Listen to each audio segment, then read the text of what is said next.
The man with a golden brain. Once upon a time there was a man with a golden brain. Yes, madam, a brain made of solid gold. When he was born, his head was so heavy, his skull so enormous, that the doctors said, "This child will not live." They said that, but the child lived, growing like a beautiful olive sapling in the sun. Only his enormous head always weighed heavily. It was a pity that he would bump into things as he walked. He often fell. One day he tumbled down a landing, and when his forehead hit a marble step, his skull clanged like a metal ingot. They thought he was dead. But when they lifted the child from the ground, they found nothing but a slight wound and 2 or 3 frozen drops of gold in his brown hair. That's how his mother and father understood that their son had a brain of gold. This was kept so secret that even the poor child didn't understand.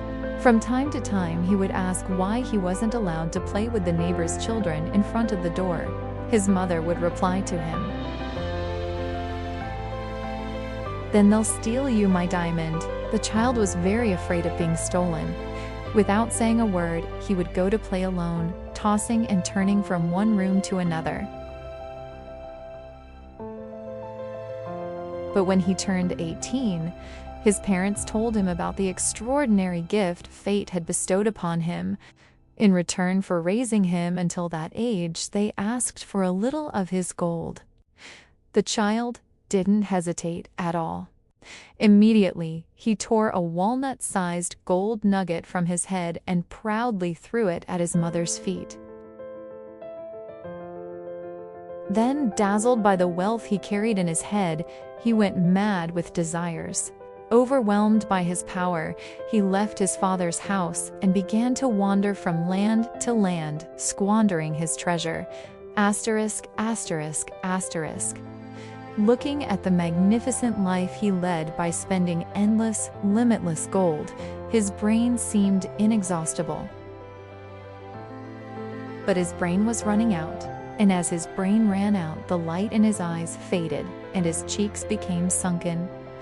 Finally, one morning, after a wild debauchery, the poor young man, finding himself all alone amidst the remnants of the feast and the fading chandeliers, was horrified to see the huge hole he had made in the gold ingot, and realized it was time to settle down. From that moment on, he began a new life. The golden-brained man, trying to forget this ominous wealth that he no longer wanted to touch, lived alone, withdrawn to a corner, anxious like a miser, afraid of giving in to the devil.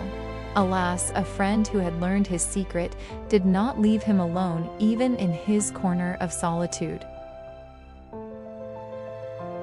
One night, the poor man awoke with a terrible headache, sat up in astonishment, and saw his friend fleeing in the moonlight, hiding something under his coat.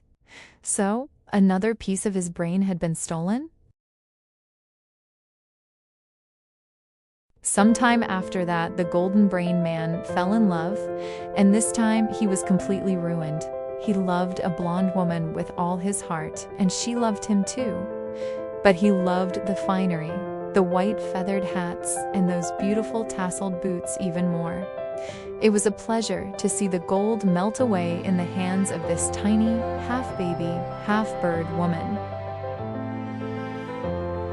The woman had all sorts of desires, and the man never refused, never saying no. He kept the sad secret of his wealth hidden until the very end so as not to upset her.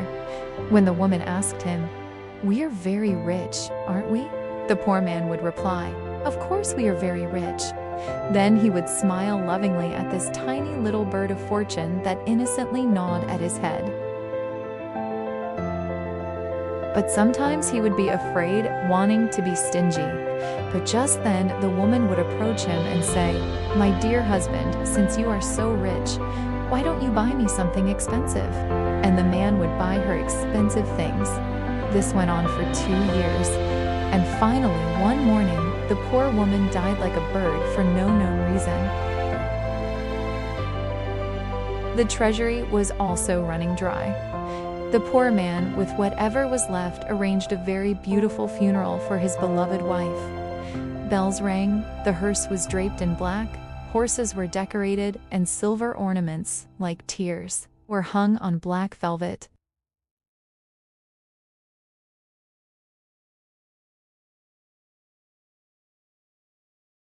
The poor man considered all this insufficient. Who would care about gold anymore? He gave it to the church, to those carrying the coffin, to those selling wreaths. He gave it to everyone who asked, without bargaining. So much so that on the way back from the cemetery, this extraordinary brain was almost empty. Only a few pieces of gold remained at the base of his skull.